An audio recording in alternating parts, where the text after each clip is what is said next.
অনেকেই ইংরেজিতে কথা বলতে চান, অল্প কিছুদিন প্র্যাকটিস করেন, এরপরে ছেড়ে দেন। দেখেন, English is not our mother tongue. ইংরেজি আমাদের মাতৃভাষা নয়। So if you want to speak in English, যদি আপনি ইংরেজিতে কথা বলতে চান, ইউ শুড প্র্যাকটিস। আপনাকে অনুশীলন করতে হবে। ইউ ক্যান আস্ক মি, আপনি আমাকে বলতে পারেন, প্রশ্ন করতে পারেন, how long I should practice, আমাকে কতদিন প্র্যাকটিস করতে হবে। Keep in mind, you should practice every single day. আপনাকে প্রতিদিন মনে রাখতে হবে, আপনাকে প্রতিদিনই প্র্যাকটিস করতে হবে। Without practice that will be quite difficult to hold your fluency. অনুশীলন ছাড়া আপনার কথা বলার যে একটা ফ্লুয়েন্সি আছে, এটা ধরে রাখতে পারবেন না।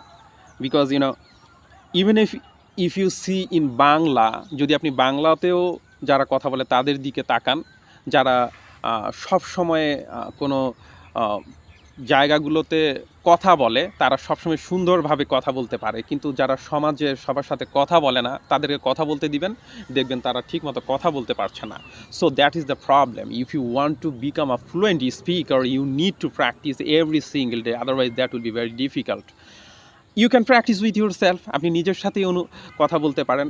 And also you can practice with your friend, with your family, then it can be possible, otherwise that will be difficult. Thank you for watching the video.